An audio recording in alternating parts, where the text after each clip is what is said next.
You get to be my age, a phone ringing. You get to be my age, a phone ringing at 2 in the morning. Never brings good news. It usually means a heart attack, a car crash, or somebody passing away. But when I reached out in the dark and squinted at the glowing screen, my blood ran completely cold. The caller ID showed it was my adopted son, Leo, and he was not calling from his personal cell phone. He was calling on the encrypted secure line issued to him by the Federal Bureau of Investigation, Cyber Division in Washington. I answered, my voice raspy and thick with sleep. Before I could even get the word hello out of my mouth, his voice cut through the silence. Dad. Listen to me very carefully, Leo said. His tone was not the warm, cheerful voice of the boy I raised. It was the deadly, serious, hollow tone of a federal agent in the middle of an active crisis. Turn off your bedroom lamp. Right now. Do not turn on any other lights in the house. I need you to get out of bed, walk as silently as you can, and go straight down to the basement. I froze. The sudden chill of the autumn night bit at my skin. Leo, what on earth is going on? I whispered back, my heart beginning to hammer against my ribs. You are making me worried. Are we in danger? Dad, there is absolutely no time to explain. He snapped, his voice tight with panic. Just do exactly what I say. Get to the basement, lock the heavy door behind you, and listen to me very closely. Whatever you do, do not wake up Derek. Do not let your son-in-law know that you are awake. If you are watching this story right now, I need you to take a deep breath. Please hit that like button, subscribe to the channel, and let me know in the comments what city or state you are listening from. Because the nightmare that unfolded in my own home under the very roof I built with my bare hands is something I would not wish on my worst enemy. I need to know you are with me on this, because what I am about to tell you will make you question the motives of everyone around you. I hung up the phone. I did exactly what my son ordered. I slid out from under the heavy quilt. My knees and lower back ached with a familiar dull pain. It is a permanent reminder of the 40 years I spent pouring concrete, framing steel, and reading blueprints as a construction engineer. My hands are heavily calloused, permanently scarred from decades of back-breaking labor. I broke my body to provide a perfect life for my family. I worked double shifts to pay for my daughter Sarah to go to the best schools, and I poured my life savings into building this custom home on a quiet, isolated 2-acre plot surrounded by woods. It was supposed to be my peaceful retirement sanctuary. Now I was sneaking through it like a thief in the night. Because I built this house from the ground up, I knew its anatomy better than anyone.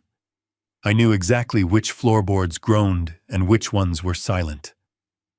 I crept down the hallway, keeping my breathing shallow. I passed the master guest bedroom where my daughter Sarah and her husband Derek slept. The door was slightly ajar. I paused for a fraction of a second, straining my ears. I could hear the soft, rhythmic breathing of my daughter, but I did not hear the heavier, deeper snoring of my son-in-law. Derek was not in bed. A sick feeling twisted in my stomach. I continued down the hall, slipping through the kitchen and quietly opening the heavy wooden door that led to the basement stairs. I descended into the darkness, my hand sliding along the cold concrete wall for balance. This was not just an ordinary basement. Years ago, living out in the country, I decided to over-engineer the foundation. I reinforced the walls with industrial rebar and poured extra thick concrete. I even installed shatterproof, bullet-resistant glass on the small basement hopper windows, just in case we ever faced severe storms or intruders. It was basically a fortified bunker disguised as a storage room. I reached the bottom of the stairs and quietly slid the heavy steel deadbolt into place. The basement was pitch black and freezing. I walked over to the small reinforced window that looked out over the front driveway. I wiped the condensation off the glass and peered out into the darkness. What I saw in that driveway froze the breath in my lungs and shattered my heart into a million pieces. 3 massive black sports utility vehicles were slowly rolling up my long gravel driveway. Their headlights were completely turned off. They moved like silent predators in the moonlight, parking in a tight formation right in front of my porch. The doors opened in unison. 4 men stepped out into the cold night air. They were dressed entirely in black tactical gear. Even from this distance, I could clearly see the long, dark shapes of silenced weapons resting against their chests. But that was not the part that made my stomach heave. One of the men went to the trunk of the last vehicle and pulled out 3 large, heavy-duty medical-grade body bags. The thick plastic unrolled onto the gravel with a muted thud. They were not here to rob me. They were here to erase me. And then the front door of my house slowly opened. A figure stepped out onto the porch, illuminated briefly by the pale moonlight. It was Derek, my son-in-law, the man I had welcomed into my home, the man I had trusted to protect my only daughter. He was fully dressed. He calmly walked down the porch steps and raised his hand, greeting the armed men with a casual nod. He pointed directly toward the window of my upstairs bedroom, giving them the signal. He was the one who invited them in. He was the one who orchestrated this hit. I stood there in the freezing darkness of my basement, my calloused hands trembling against the cold concrete wall. The betrayal hit me harder than any physical blow I had ever taken in my 78 years of life. I had fed this man. I had housed him. I had treated him like a son. And now he was standing in my driveway, handing me over to a hit squad. How did we get here? How did my quiet, peaceful retirement turn into a deadly trap? To understand the sheer magnitude of Derek's betrayal and the horrifying secret he was hiding in my own house, you have to understand what happened exactly 72 hours earlier. It was a Tuesday morning, exactly 3 days before the terrifying nightmare in my front driveway. I was sitting quietly on my favorite wooden kitchen stool, sipping a fresh cup of black coffee and reading the local news on my digital tablet. It was supposed to be just another peaceful, quiet day in my retirement. But then the overhead lights in the kitchen suddenly flickered. The heavy overhead LED bulbs dimmed completely, stayed dark for 3 long seconds, and then surged back to life with a faint humming sound that made the hair on my arms stand up. As an old construction engineer, I know how electrical grids operate. I wired this entire property myself with commercial-grade cables. A house like mine does not experience random power surges on a clear morning unless something is drawing an immense amount of raw electricity. I walked to the utility closet and opened the breaker panel. The main switch was warm to the touch. That was the first red flag. Something was pulling a constant heavy current right on the edge of tripping the safety switch. I went back into the kitchen. My tablet screen suddenly displayed a connection error. The home network had completely dropped. The internet router in the living room was resetting its little green indicator lights, flashing frantically in the shadows. This exact thing had been happening for an entire week, but I foolishly brushed it off. Now my sharp gut feeling was screaming that something was very wrong. I walked down the hallway toward the attached garage. As I reached the heavy fireproof door, I noticed a strange, deep, humming vibration coming through the floorboards. It sounded like a massive industrial exhaust fan. I turned the brass doorknob. It was locked from the other side. I reached into my pocket, pulled out my master key, and slid it into the keyhole. It would not turn. Someone had completely changed the deadbolt lock on my own garage. Before I could process the disrespect, I heard footsteps. Derek was walking down the hallway wearing a custom-tailored navy blue suit that cost over $2,000. He held an expensive leather briefcase in his right hand. When Sarah brought Derek home 3 years ago, he was a struggling financial analyst drowning in massive debt. I gladly paid his loans. I let them move into my home rent-free so they could save up for a place of their own. I fed him and I treated him like a son. And this was the respect I received in return from him. "Good morning, Thomas," he said, flashing a rehearsed smile. "Is there a problem with the door?" "Derek," I said, keeping my voice firm. "Why is the lock changed on my garage? And what is that loud humming noise? The main breaker is running hot, and the power just surged." Derek did not flinch. "Oh, I meant to tell you," he said smoothly. "I had a contractor upgrade the lock yesterday. I am running a few high-end data servers in there for my investment firm. We use artificial intelligence to crunch market numbers.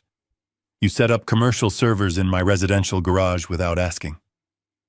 "Thomas, it is perfectly safe," he replied dismissively. "I bought specialized fans to keep the temperature down. The AI needs constant power. But here's the best part. I am running a dedicated portfolio for your retirement fund. Once this AI hits the right algorithm, I will double your savings in 6 months. Think of it as my way of paying you back." It was the perfect plausible lie.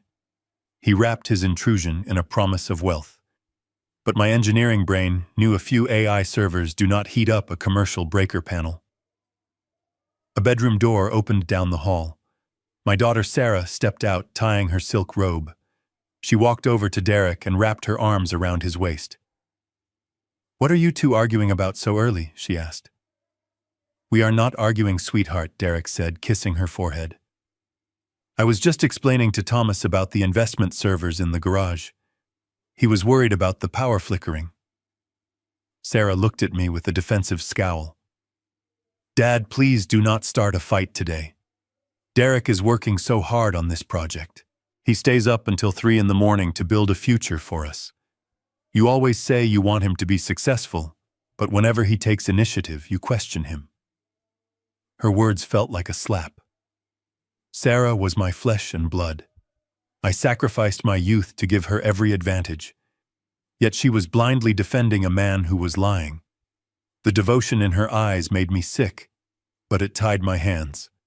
If I pushed too hard without proof, I would be the villain trying to sabotage his son-in-law. I took a deep breath, forcing my shoulders to relax. "Fine," I said quietly. "But if that equipment trips my main breaker and causes a fire, I am throwing it out on the lawn. Do you understand me?" Derek smiled again, that same hollow, arrogant smirk. "Crystal clear, Thomas. Have a great day." He kissed Sarah and walked out the front door. I watched through the window as he drove away in his luxury sedan, a car my money helped buy. I poured coffee down the sink. The power flickered again. Derek thought he had won. He thought I was an ignorant old man who did not understand modern technology. He thought his smooth words and fancy suits could blind me to the truth. But he made one critical mistake. He forgot that I built this house from the dirt up. I knew every hidden space within these walls, and I knew for a fact he was lying. That afternoon, the bank would call me and the real nightmare would begin. The grandfather clock in the hallway chimed 3 times, its heavy brass pendulum swinging back and forth in the quiet house. I was alone again. The silence should have been comforting, but instead it felt heavy and suffocating. I sat at the kitchen island, staring at the cold dregs of my coffee, turning his words over and over in my mind. Artificial intelligence, dedicated portfolio, doubling my retirement. It all sounded like a rehearsed sales pitch from a desperate man. And desperation was absolutely something I clearly recognized all too well in my arrogant son-in-law right now. When Sarah first brought Derek to this house 3 years ago, he was a broken man hiding behind a cheap suit. He claimed to be an ambitious financial advisor waiting for his big break, but the reality was far less glamorous. He was drowning in massive high-interest debt. His credit score was in the gutter, and his car was weeks away from being repossessed. I saw right through his completely fake facade. But Sarah looked at him with such blind adoration. She had always been a romantic, a girl who believed she could fix broken wings forever without fail. I wanted to protect her, so I did what any father would do. I opened my wallet. I paid off his car. I cleared his credit card debts. I let them move into the guest suite so they could save money to buy their own home. I thought I was giving them a head start. But giving a man like Derek a free ride does not make him grateful. It makes him entitled. Over 3 years, that temporary stay turned into permanent residency. The grateful young man morphed into a condescending houseguest who acted like he owned absolutely everything inside. Sarah defended his every move, dismissing my valid concerns as the paranoia of an old man who did not understand the modern world. I walked over to the kitchen window and looked out at the sprawling backyard. I had worked too hard to let a grifter treat me like a fool in my own home. I grabbed my tablet again, determined to figure out exactly what was draining my electricity supply today. The network name had completely vanished from the available list entirely. It was not just a glitch. Something was actively blocking the signal permanently right then and there. I decided to walk around the exterior of the house, hoping to get a look inside the garage from the small side window. The autumn air was cold and crisp as I stepped onto the back patio. I navigated carefully around the old rose bushes, moving toward the side of the garage. The small window was positioned high up on the wall. I dragged a heavy wooden crate over and carefully stepped onto it. My old knees popped loudly in protest, but I ignored the sharp pain. I peered through the dirty glass surface, cupping my hands to block glare. What I saw inside made my blood completely boil. Thick power cables were snaking across the concrete floor, plugging into an absolute wall of massive computer towers stacked on industrial metal racks. There were dozens of them humming furiously. Large exhaust pipes had been illegally cut into the drywall, venting intense heat out through the roof. This was not a small project. This was a commercial-grade operation installed illegally on my property. And worse, it was hooked directly into my residential power grid. The sheer arrogance of it was staggering. I stepped down from the heavy crate very slowly. My chest tightened with a toxic mixture of rage and genuine fear. If the city inspectors saw this mess, I could be fined thousands of dollars, or worse, the house could catch fire. I went back inside my mind, racing with 100 different ways to confront him when he got home. I was ready to pack his bags myself and leave them on the front porch. But before I could take another step, the landline phone mounted on the kitchen wall began to ring. It was a sharp, piercing sound that shattered the tense silence completely right away then. Most people do not use landlines anymore, but I kept mine active for extreme emergencies. I walked over and looked at the digital caller ID display screen. It read the name of my primary bank, the institution where I had safely kept my life savings and my mortgage for the past 30 years. I picked up the receiver, pressing it tightly against my ear. "Hello, Thomas Caldwell speaking," I said, trying to keep my voice steady, despite the adrenaline still pumping through my old veins. "Good afternoon, mister." Caldwell, a very polite female voice, responded immediately on the line today. "This is the lending department at the bank. We are calling to verify a few important details regarding your recent application." I frowned, my grip on the phone tightening. "What application?" I asked, pure confusion momentarily replacing my intense anger. "I have not applied for anything recently. My accounts are completely settled, and my mortgage was fully paid off 12 years ago." There was a very long, unsettling pause on the other end of the line then. I could hear the faint sound of a computer keyboard clacking loudly. "Mr. Caldwell," the representative said, her tone suddenly shifting heavily now. "I am looking at an application submitted online yesterday afternoon for a loan.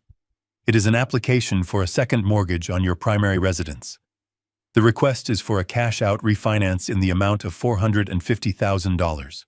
The documents included your social security number, your digital signature, and a designated routing number for the funds to be deposited." The floor seemed to drop out from beneath me immediately.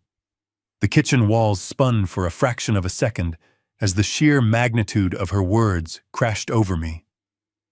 $450,000. $450,000. The words echoed in my mind like a physical blow to the chest. I gripped the edge of the kitchen counter just to keep myself upright. "Miss," I said, my voice trembling with a mixture of shock and rising fury, "I did not authorize any such transaction. I own this house free and clear. I have not signed a single piece of paper, digital or otherwise, requesting a second mortgage. You need to freeze that application immediately and flag it as absolute fraud." I could hear the immediate shift in her breathing. She started typing rapidly. I am stopping the process right now, Mr. Caldwell. I will place a hard lock on your entire profile. However, I must inform you that the application was submitted from the primary Internet Protocol address registered to your home. It also utilized your correct Social Security number and answered all of your personal security questions flawlessly. Someone inside your house initiated this request. I thanked her, my throat suddenly very dry, and hung up the phone. The silence in the kitchen was deafening. My own flesh and blood, or the man sleeping in her bed, had just tried to steal nearly $500,000 of my hard-earned equity. They were trying to pull the rug right out from under my feet, while smiling in my face. I looked down the hallway toward the master guest suite.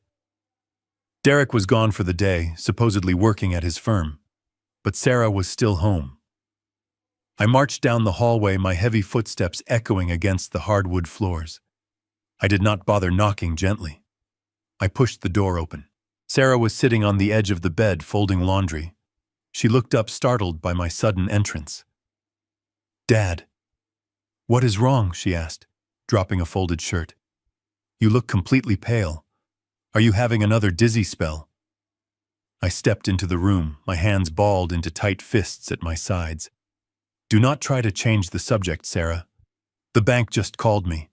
Someone submitted an application for a cash-out refinance on this house. A second mortgage for $450,000. Did Derek do this?" I expected her to look shocked. I expected her to gasp, to deny it, to tell me there must be some terrible mistake or that someone had stolen our identities. Instead, her face completely crumbled. Her eyes welled up with tears, and she covered her mouth with trembling hands. "Dad, please," she sobbed, standing up and taking a step toward me. "Let me explain. It is not what you think it is." I felt a cold knot form in the pit of my stomach. "You knew about this?" I asked, my voice barely above a whisper. "You helped him forge my signature to steal my house." "No, Dad. No," she cried out, tears streaming down her cheeks. "It was never about stealing.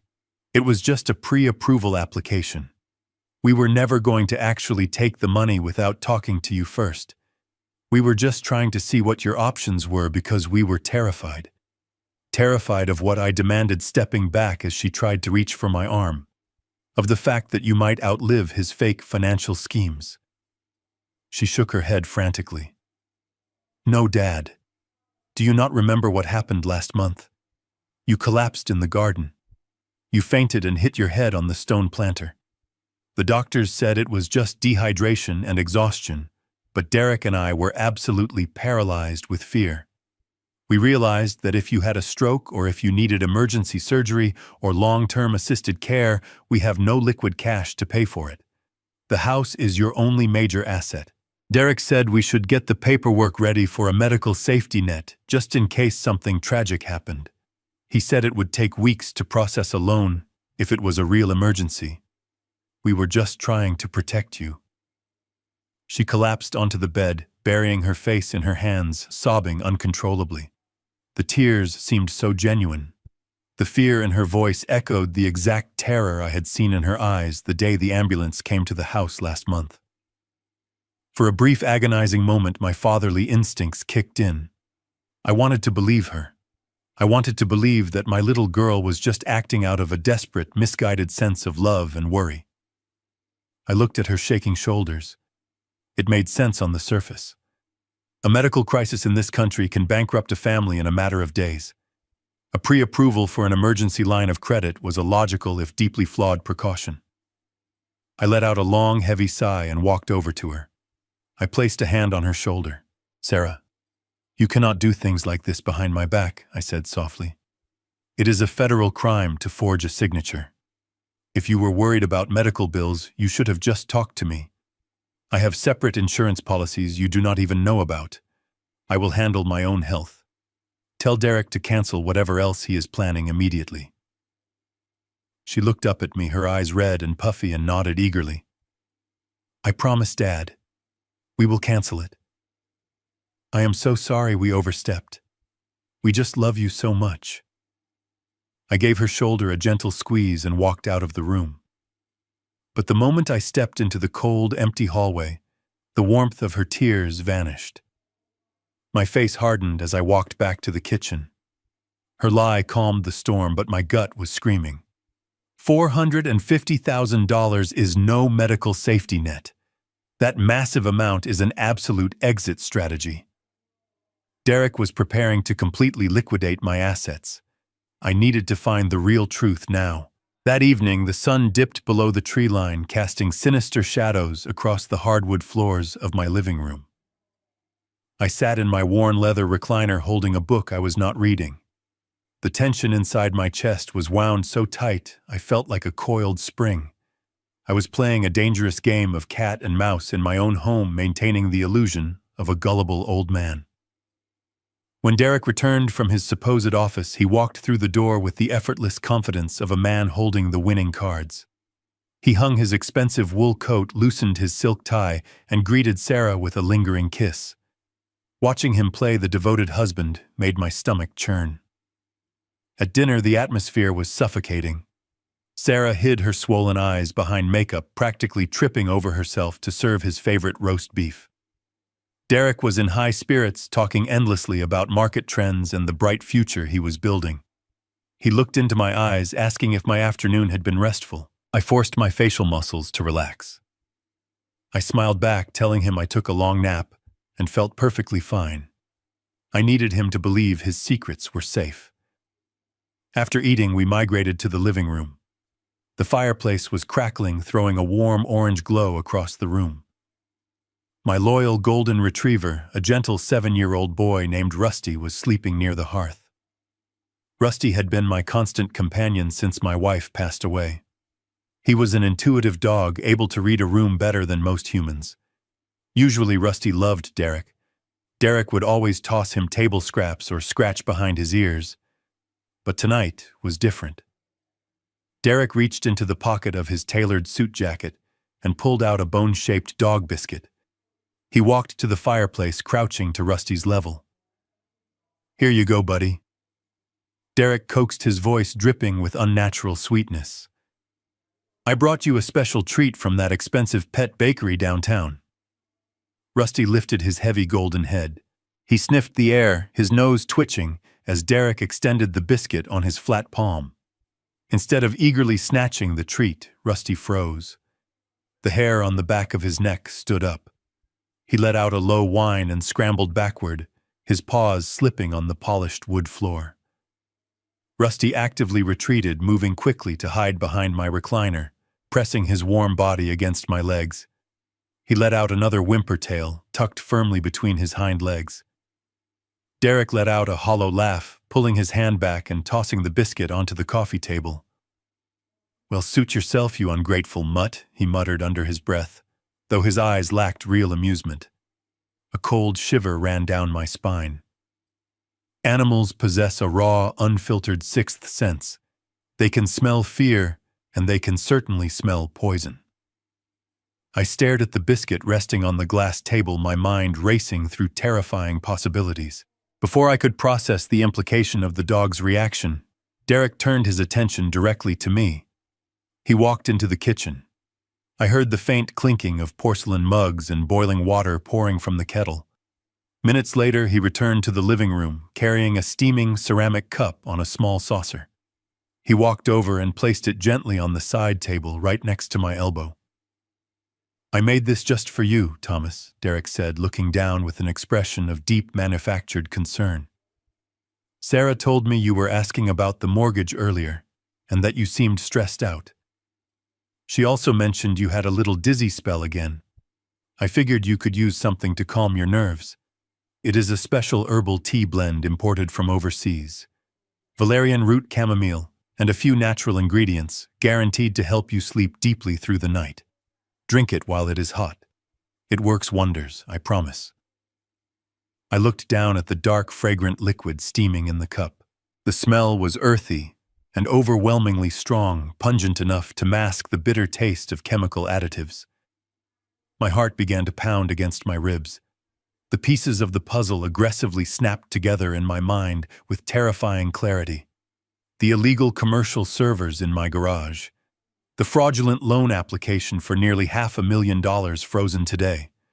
And now my desperate son-in-law pushing a suspicious beverage into my hands right before bedtime, just moments after my dog refused his food. He did not just want to sedate me. He needed me incapacitated. If the bank required verbal confirmation for the loan tomorrow, or if he needed my thumbprint on a physical document, a heavily drugged old man would be the perfect victim. Or perhaps his plan was much darker. A 78-year-old man passing away peacefully in his sleep from sudden heart failure would not raise questions, especially with a history of fainting spells. Derek stood there, hands tucked casually into his pockets, waiting for me to take a sip. His eyes were entirely dead, devoid of human empathy. He watched me the way a butcher watches a calf. If I refused the tea outright, I would force his hand. If I confronted him without concrete proof of what was on those servers, he would simply deny it, and I might not survive the night. I had to play the part of the unsuspecting father-in-law perfectly. I let out a tired sigh and offered him a weak, grateful smile. "Thank you, Derek," I said, my voice trembling slightly to sell the performance. "It has been a long, exhausting day. I appreciate you looking after my health. I will let it cool down for a minute and drink it all before bed." Derek gave a satisfied nod, his ego accepting my submission. "Sleep well, Thomas," he replied smoothly, turning on his heel and confidently walking toward the dark hallway to join my daughter. The moment his footsteps faded down the hallway and the distant door of the master suite clicked shut, my entire demeanor shifted. I did not waste a single second. I stood up from my recliner, my joints aching in protest, and carefully picked up the steaming ceramic mug from the side table. I walked silently over to the large potted ficus plant resting in the corner of the living room by the front window. With a steady hand, I slowly poured the dark, pungent liquid into the soil, making sure it soaked deep into the roots so it would not leave a suspicious puddle on the surface. I left just a tiny drop at the bottom of the mug, enough to make it look like I had eagerly swallowed every last drop of his toxic concoction. I placed the empty cup back on the side table exactly where he had left it. I turned off the living room lamps, plunging the house into heavy darkness, and made my way to my bedroom on the ground floor. I changed into dark clothing, putting on a pair of soft-soled slippers that would muffle my footsteps against the hardwood. Then I climbed into bed and pulled the heavy quilt up to my chin. And I waited. Lying in the dark, pretending to be asleep, is a profound psychological torture. Every minute feels like an hour. My bedroom was completely silent, except for the rhythmic ticking of the wall clock. I focused on controlling my breathing, drawing deep, slow breaths in through my nose and letting them out softly through my mouth. I had to lower my heart rate. I had to become a statue. I knew Derek would not simply trust that the tea had done its job. A man who plots to steal $500,000 and installs illegal commercial servers in the home of another person does not leave things to chance. He would come to verify his work. The hours dragged on. Midnight came and went. The house settled, the wooden frame groaning gently against the cold autumn wind outside. My eyelids grew heavy, the natural exhaustion of a 78-year-old man trying to claim me, but pure adrenaline kept my mind sharp. Finally, at exactly 2 hours past the midnight hour, the brass handle of my bedroom door slowly began to turn. The faint squeak of the hinges sounded like a gunshot in the dead silence.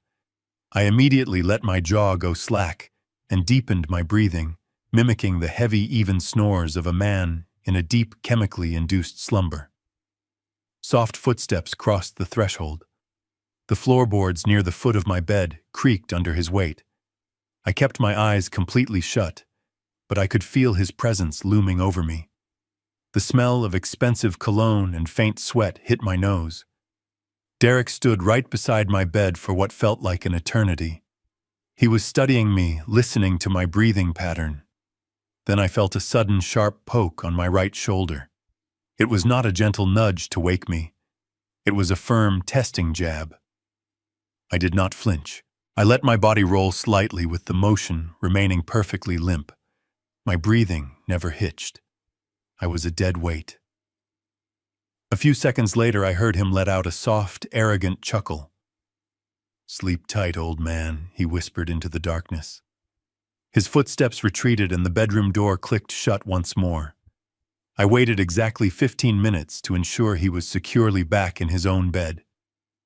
When I finally opened my eyes, the charade was over.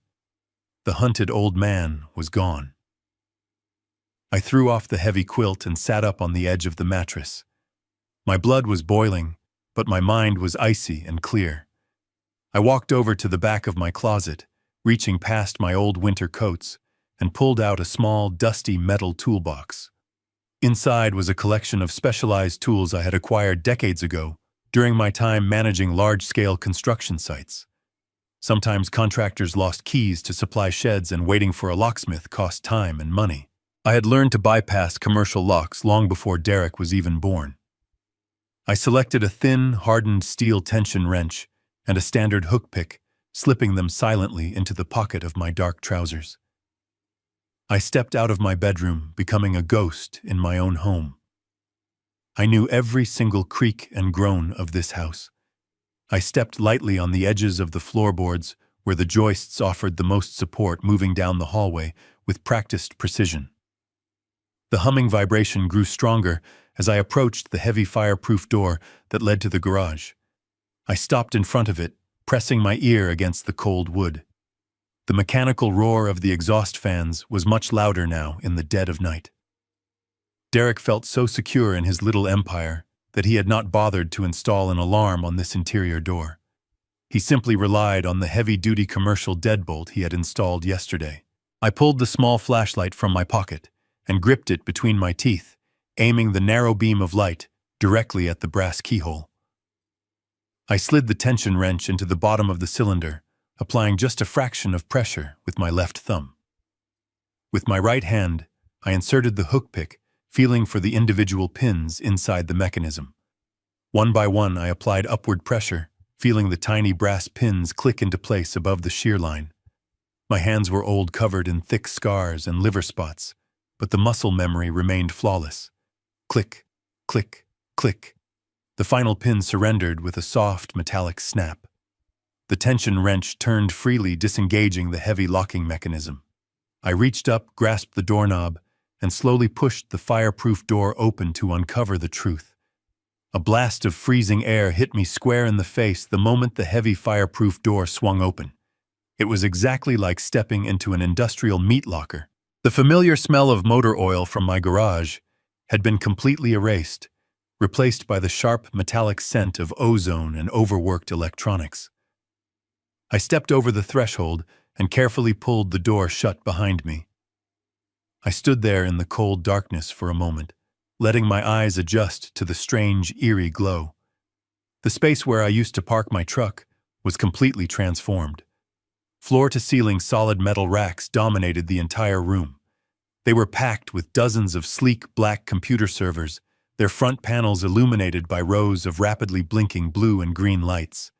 Thick bundles of black Ethernet cables snaked along the cold concrete floor, feeding into heavy-duty routers bolted to the walls. In the ceiling, 2 massive commercial exhaust fans had been roughly cut directly into my drywall, sucking the intense heat generated by the machines outside into the night. Portable industrial air conditioning units were constantly blasting freezing cold air directly onto the hot server racks. The noise was deafening. It was a constant roar that vibrated right through the soles of my shoes. Derek had told me these were artificial intelligence servers designed to analyze stock market trends for my retirement. But I am an old engineer. I aimed the narrow beam of my flashlight at the casing. These were not standard enterprise servers running data analysis. The architecture was entirely wrong. They were clustered in parallel arrays specifically optimized for heavy cryptographic hashing. These machines were designed for one purpose only. They were mining cryptocurrency and routing heavily encrypted data packages across decentralized networks. My chest tightened as the sheer scale of his operation became clear. This heavy equipment alone was easily worth hundreds of thousands of dollars. A struggling financial analyst with bad credit could never afford this kind of expensive hardware.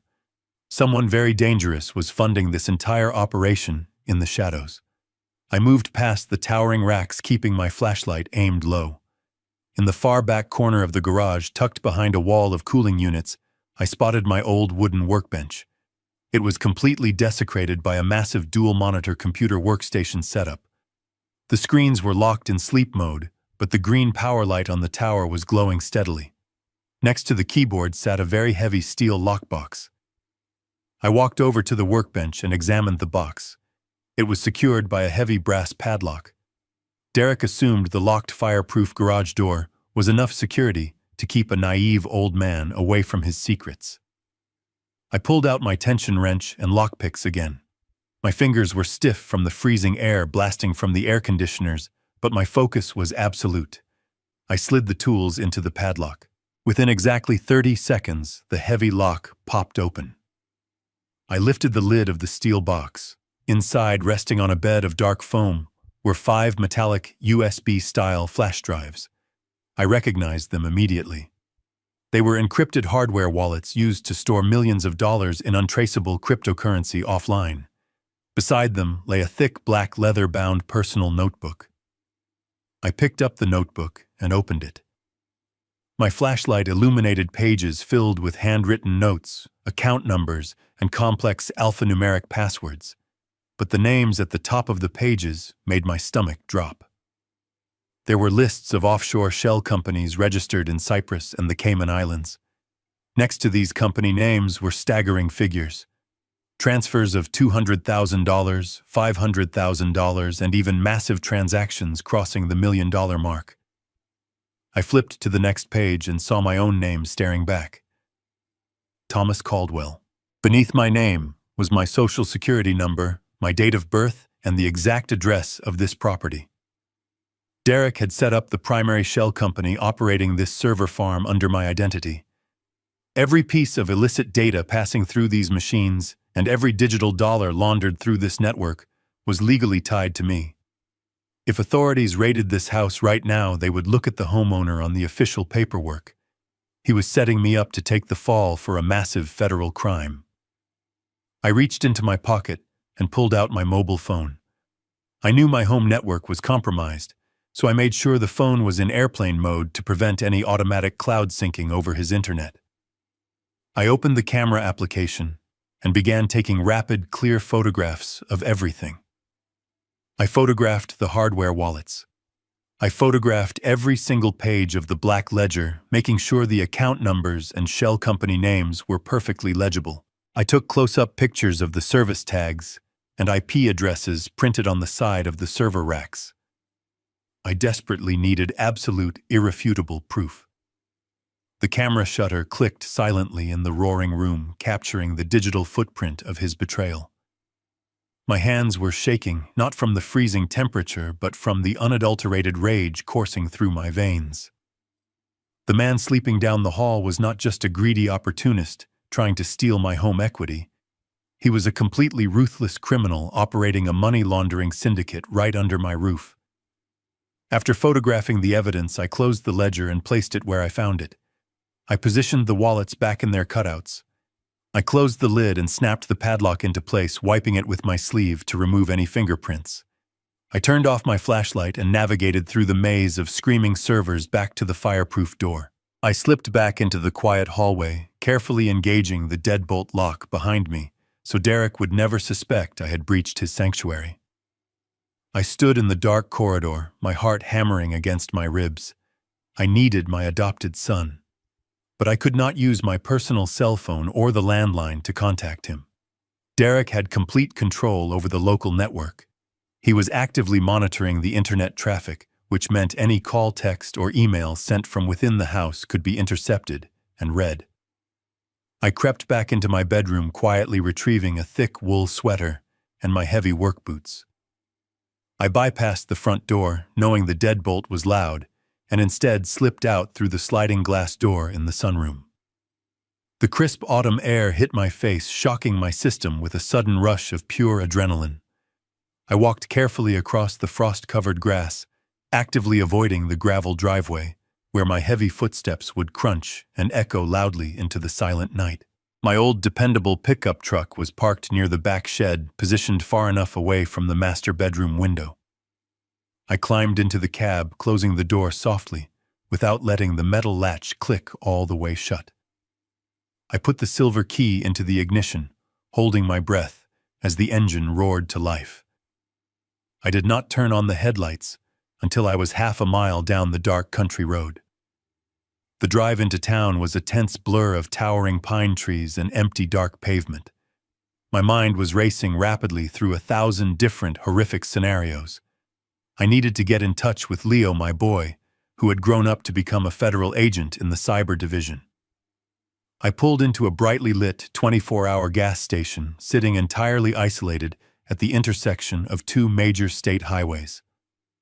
The fluorescent lights buzzed overhead as I walked inside. The tired young cashier barely looked up from his magazine as I moved purposefully toward the small electronics display located near the back aisle. I grabbed a cheap prepaid smartphone and a data card right off the rack. I paid in cash, handing the young man 3 crisp $50 bills, and walked briskly back out to the cold cab of my truck. I locked the doors immediately and turned on the dim overhead dome light.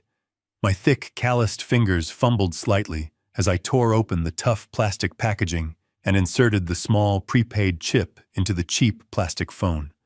It took 2 agonizingly slow minutes for the new device to boot up and properly register on the local cellular network. Once the solid signal bars appeared on the screen, I quickly enabled the secure wireless hotspot feature. I pulled my personal phone from my jacket pocket, keeping it securely in airplane mode, and connected it directly to the newly established burner phone hotspot.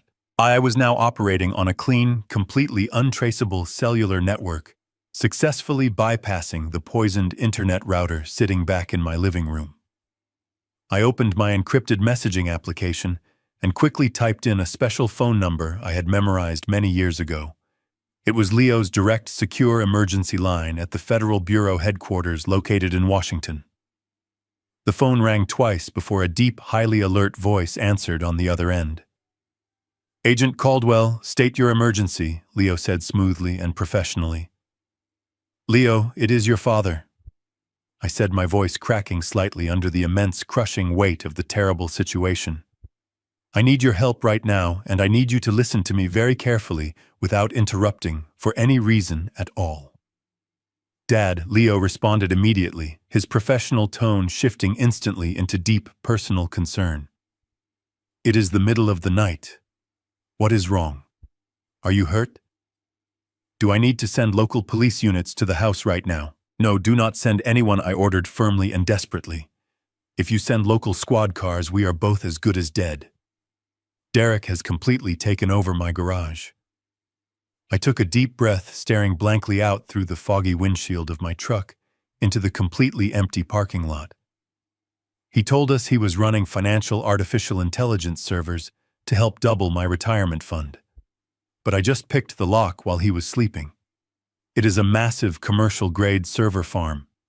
The machines are exclusively configured for heavy cryptographic hashing. I found a heavy steel lockbox hidden on my old wooden workbench.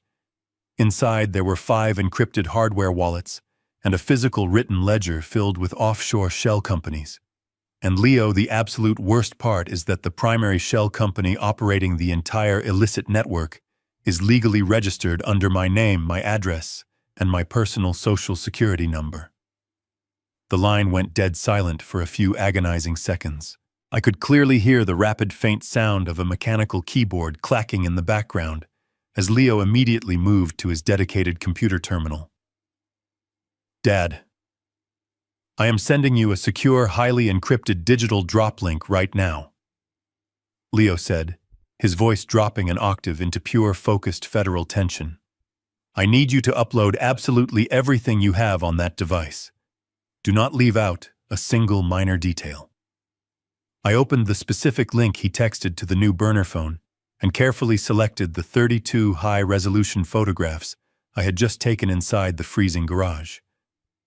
I watched the digital progress bar slowly fill as the clear images of the handwritten ledgers, the metallic hardware wallets, and the unique server identification tags transmitted securely through the dark night air.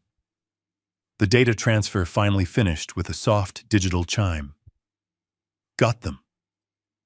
Leo confirmed, his heavy keyboard typing speeding up into a frantic, rhythmic pace. I am running the server internet protocol addresses and the shell company names through the federal criminal database right now. Give me 2 minutes to trace the routing numbers and find out exactly who he is really working for. Stay inside your truck. Do not hang up. I sat inside the freezing cab of my old pickup truck, the cheap plastic burner phone pressed tightly against my ear. The digital clock on the dashboard glowed a faint, ghostly green in the dark. It read 3:15 in the morning. Every single second that ticked by felt like an absolute eternity. The heater in my truck was completely broken, and the bitter autumn cold was slowly seeping through my thick wool sweater, settling deep into my old bones. I could hear the faint, rapid clicking of Leo typing furiously on his mechanical keyboard all the way in Washington. He was searching through highly classified federal databases, tracing the digital breadcrumbs I had just sent him from my own garage. The silence on the phone was suffocating. I stared blankly at the flickering fluorescent lights of the empty gas station across the parking lot, my mind spinning violently. I had spent 40 years building a quiet, honest life. I poured concrete, I framed houses, and I raised my family with strong moral values. I had always believed that if you worked hard and treated people with respect, you would be safe. But the man sleeping in my house, the man who married my only daughter, had brought a lethal infection right into our sanctuary. The rapid typing on the other end of the line suddenly stopped. I heard a sharp, heavy intake of breath. Dad, Leo said. His voice was completely different now.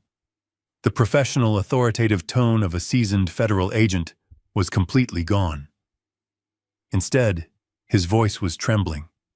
It was shaking with a raw, unfiltered terror that I had never heard from him before, not even when he was a frightened little boy. I tightened my grip on the steering wheel, my knuckles turning completely white.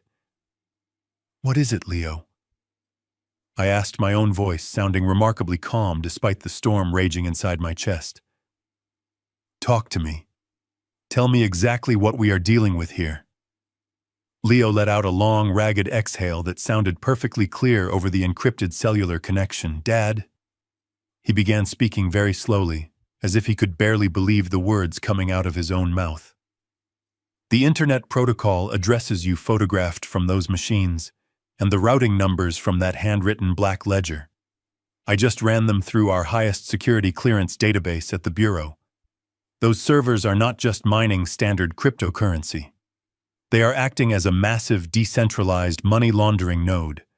They are taking millions of dollars in illicit street cash, scrambling it through thousands of complex digital microtransactions, and spitting it out as completely clean, untraceable digital assets." I closed my eyes, feeling a wave of intense nausea wash over me. I knew Derek was stealing from me, but this was a completely different level of criminality. "And the people pumping that dirty money into your garage?" Leo continued, his voice dropping into a harsh, frantic whisper. "They are not just some local street gang or small-time scammers. The ledger you photographed connects directly to the digital wallets of the Sinaloa cartel." The words hit me right in the chest like a heavy sledgehammer. The Sinaloa cartel. Even an old construction engineer like me knows exactly who those people are. They are a ruthless, bloodthirsty syndicate. They are absolute ghosts who leave a trail of complete devastation, violence, and tragedy wherever they operate. And my arrogant, greedy son-in-law had invited their digital operations right into the home where I sleep every single night. "Derek is running a primary cleaning hub for their entire North American network," Leo explained, his words spilling out rapidly now. "The massive amount of electricity that hardware is pulling makes total sense. They are processing up to $5 million a week through those screaming machines in your garage." I leaned my forehead against the freezing glass of the driver's side window. The sheer magnitude of the danger was almost impossible to process. But Dad, Leo said, his voice cracking with genuine panic. "That is not even the worst part of this nightmare." I opened my eyes and stared out into the dark night. How could it possibly get any worse than a violent international cartel operating a multi-million-dollar laundering node out of my house? Because of the way he legally structured the entire network, Leo said, his breathing becoming shallow and fast. I looked at the corporate filings for the offshore shell companies listed in that black ledger you sent me. Every single one of them is legally registered under the exact name Thomas Caldwell. The international bank accounts, the digital signatures, the property lease agreements for the offshore domains. It is all perfectly documented in your name. He used the digital copies of your passport, your social security number, your property deeds, and your lifetime tax records to build this entire criminal empire from the ground up. The floor of the truck seemed to drop completely away. To the federal government, Leo explained desperately, Derek does not even exist on paper. To the cartel leadership, Derek is probably just an anonymous digital employee using an encrypted screen name. But on the official legal paperwork, the absolute kingpin of this entire international laundering operation is you. If the Federal Bureau of Investigation raids that house tomorrow morning, you are going to federal prison for the rest of your natural life. They will seize your home, your pension, and everything you have ever worked for.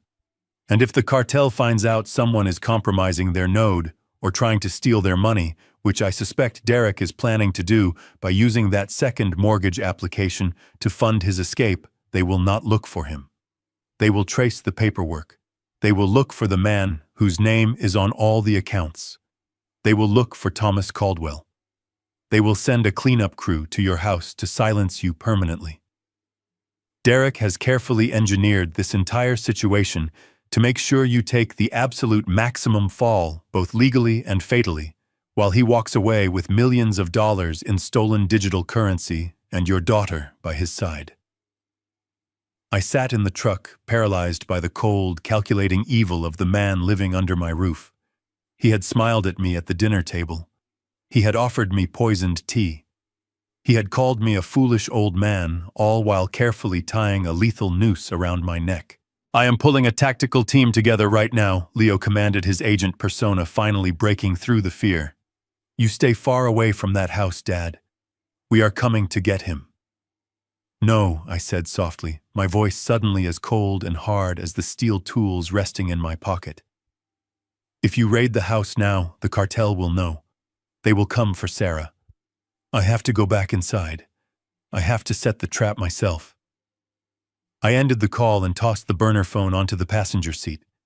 The drive back was a blur of calculated focus. I coasted my truck silently into its spot near the shed. The pre-dawn air was brutally cold, biting at my face as I retraced my steps across the frost-covered grass. I slipped back through the sliding glass door of the sunroom, locking it silently behind me. The house was exactly as I had left it. The heavy silence felt completely different now. It was no longer the peaceful quiet of a retirement home. It was the holding breath of a live battlefield. I took off my boots, hid my tools, and climbed back into my bed, just as the first pale light of morning began to bleed through the curtains. I closed my eyes and forced my body to rest for exactly 2 hours.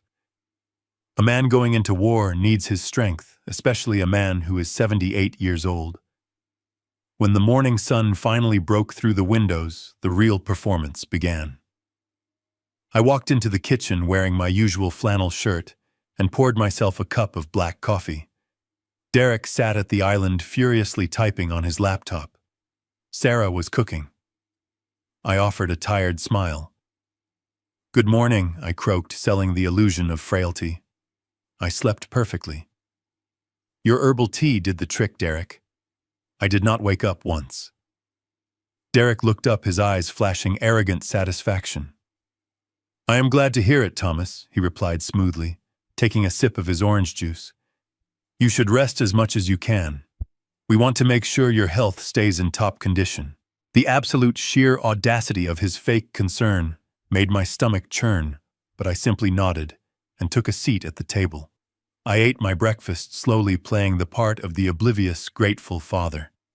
I watched him kiss my daughter goodbye and tell her he would be working late at the office tonight.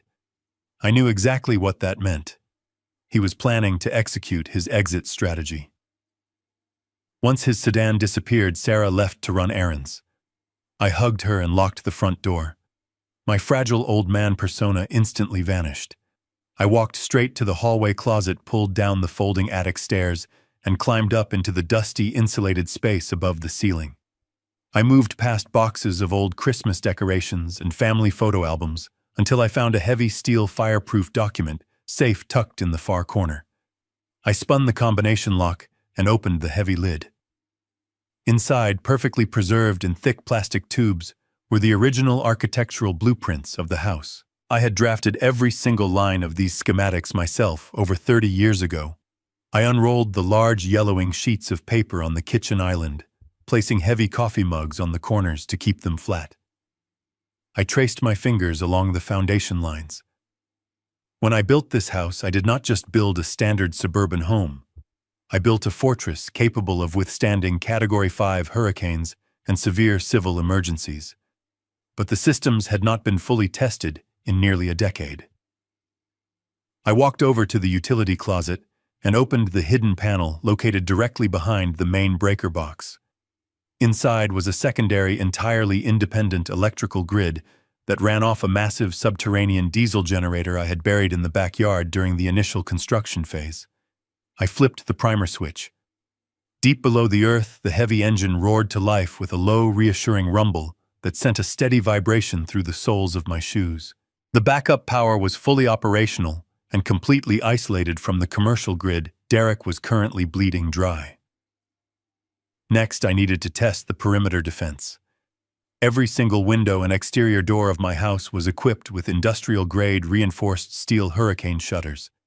They were designed to deploy instantly at the push of a panic button, sealing the house inside an impenetrable metal shell.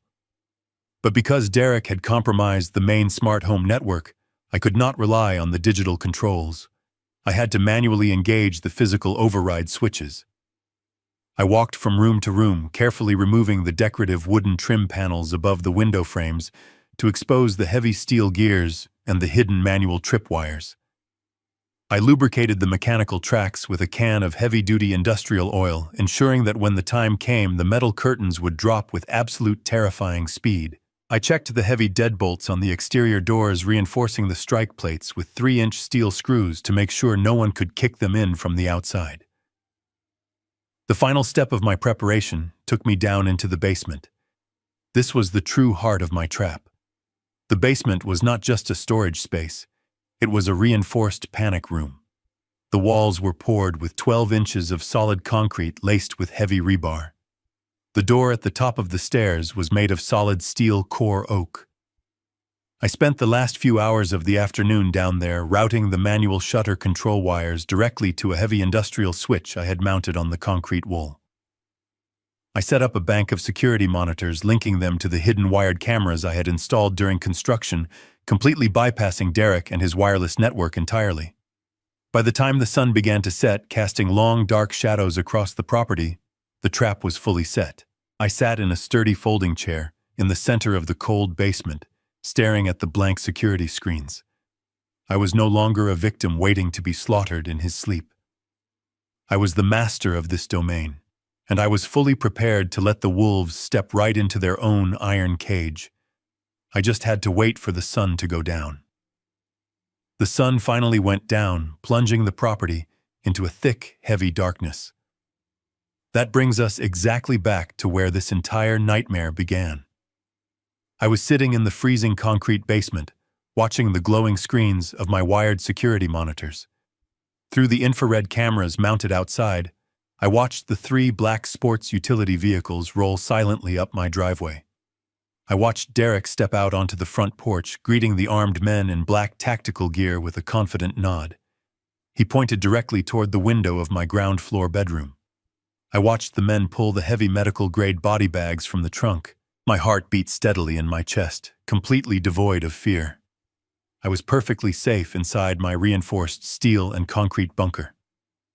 I leaned closer to the monitor as Derek keyed his security code into the front door keypad and swung the heavy wooden door open, inviting the monsters inside. The 4 hitmen moved with terrifying professional silence. They stepped into the main hallway, their silenced weapons raised and ready. They did not speak a single word to one another. They communicated entirely through small, sharp hand signals. Their heavy combat boots barely made a sound against the polished hardwood floors. Derek walked slightly behind them, his hands tucked casually into the pockets of his expensive silk robe. He looked incredibly relaxed, carrying himself with the arrogant swagger of a man who firmly believed he had outsmarted everyone. He believed the poisoned herbal tea had stopped my heart hours ago. He believed he was simply guiding a cleanup crew to dispose of an inconvenient corpse so he could claim my estate.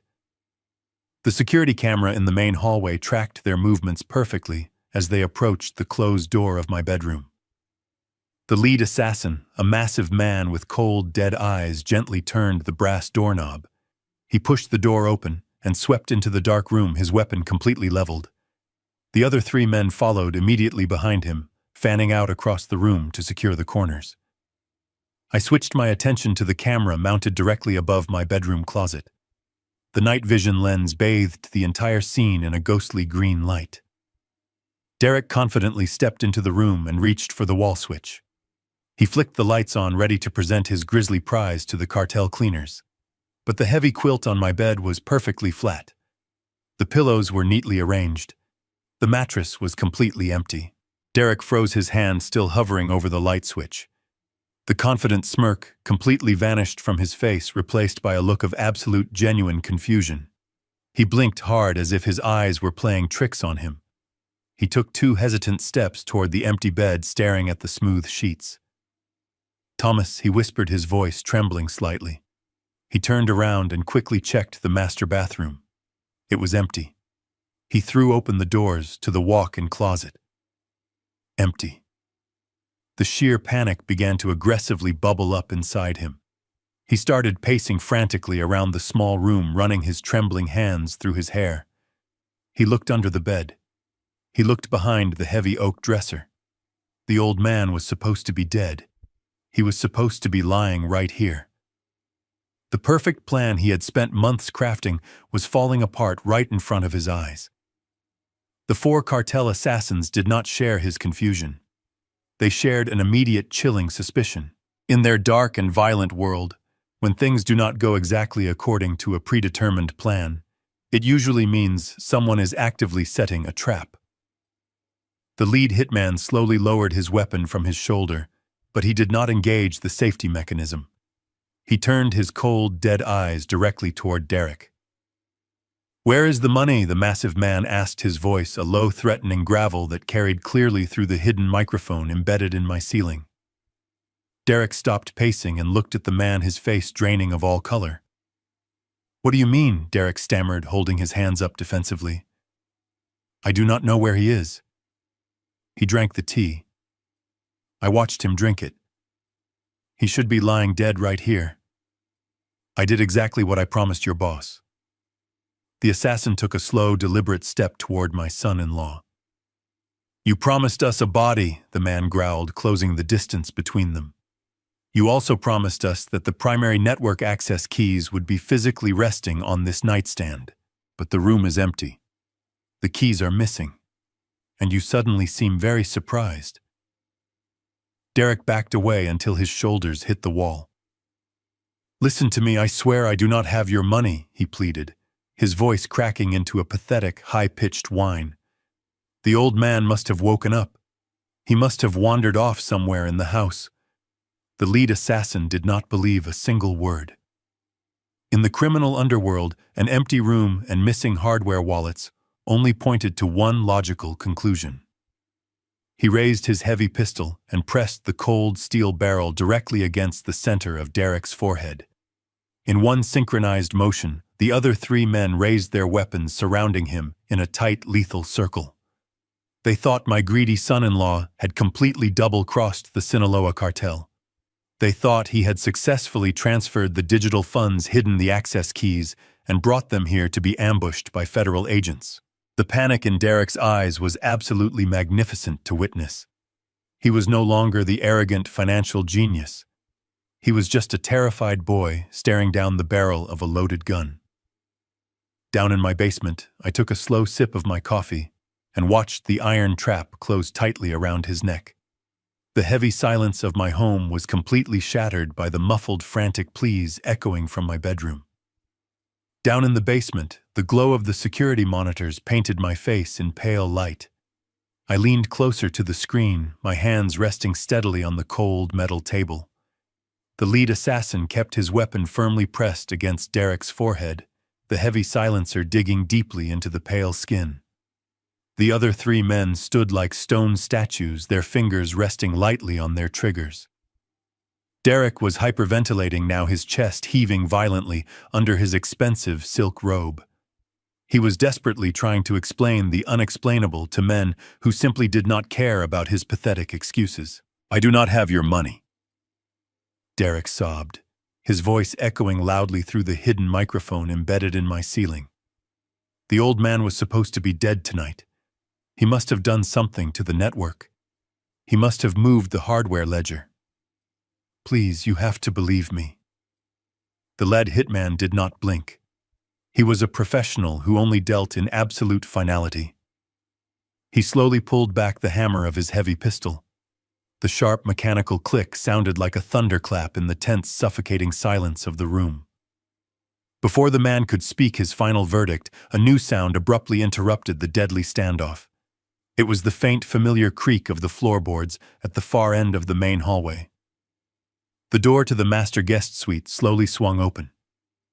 My daughter Sarah had been woken up by the muffled commotion. She stepped out into the dark corridor, wearing her thin cotton pajamas, rubbing the deep sleep from her tired eyes. "Derek," she called out softly, her voice thick with confusion. "Are you out here? Did Dad fall again? Why are all the lights on in his room?" The blood in my veins turned to absolute ice. I watched the security monitor with bated breath, my calloused fingers gripping the edges of the desk, so hard my knuckles ached. Sarah took 3 hesitant steps down the hallway before she finally saw them. She froze instantly, her bare feet rooted permanently to the hardwood floor. Her tired eyes widened in pure, unadulterated horror as she took in the terrifying scene unfolding right inside my bedroom. 4 massive men, dressed entirely in black tactical gear, their faces hidden behind dark masks, were standing inside our quiet suburban home with heavy silenced weapons drawn. And right in the center of their deadly circle was her husband, the man she loved and fiercely defended against, my every warning trembling on his knees and crying like a helpless child. For a long, agonizing second, nobody moved. The entire house seemed to hold its breath. The assassins slowly shifted their cold, dead gaze from Derek directly to my daughter standing in the hallway. The lead hitman tilted his heavy head clearly, calculating the value of this unexpected new variable. "Well," he grunted, his deep voice dripping with pure, concentrated menace. "Look what we have here. Maybe you will suddenly remember where our money is if we start asking your pretty wife some very painful questions." That was the exact moment the final fragile illusion of my son-in-law completely shattered into a million irreparable pieces. A real man, a loving husband, would have immediately stepped in front of his wife. He would have shielded her from the danger, fought for her life, or begged the armed intruders to leave her out of his own mess. But Derek was not a real man. He was a parasitic, self-serving coward to his absolute core. As the massive hitman took a slow, deliberate step toward the doorway to reach Sarah, Derek scrambled backward frantically on his hands and knees. He lunged desperately toward my daughter, but not to protect her. He grabbed her violently by the shoulders and spun her around by absolute force, pulling her directly in front of his own trembling body. He locked his arms tightly around her waist, physically using my beautiful, terrified daughter as a literal human shield against the cartel guns pointing in their direction. "Please do not shoot me," Derek screamed completely, hiding his face behind her shaking shoulder. "Take her if you have to. I will sign whatever you need. I will give you the house. Take whatever you want from the foolish old man. Just let me walk away from this." Sarah let out a heartbreaking gasp, her entire body shaking with violent sobs. She tried to pull away from his desperate grip, but he held on to her with the manic strength of a terrified animal. "Derek, what are you doing?" she cried out, tears streaming rapidly down her pale cheeks. Who are these men? Why are they here? He completely ignored her desperate questions, continuing to beg the assassins for his own miserable life. He offered them my property, my daughter, and my life, all just to save his own skin. Down in the concrete bunker, I watched this ultimate, unforgivable betrayal unfold on the glowing digital screens. The pain I felt for my daughter in that exact moment was utterly indescribable.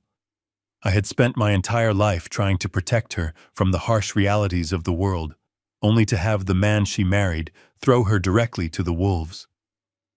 Her heart was breaking in real time, the devastating truth about her perfect husband finally crashing down upon her shoulders.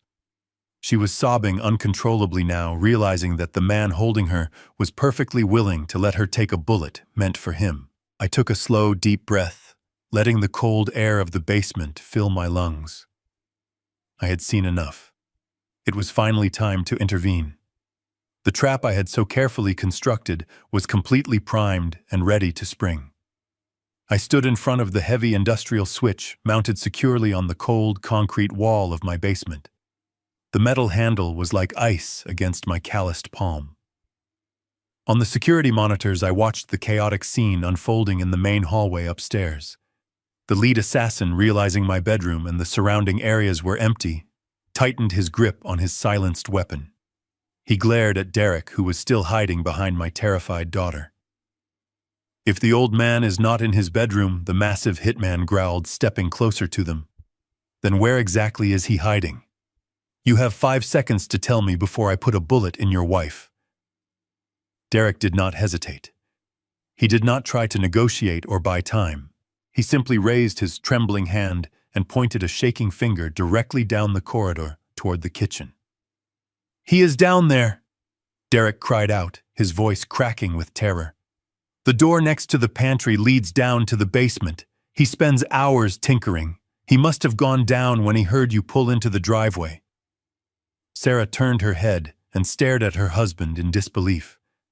The man she had loved and defended so fiercely against my warnings was now willingly handing her father over to a cartel execution squad just to save himself. The lead assassin sneered in disgust beneath his dark mask.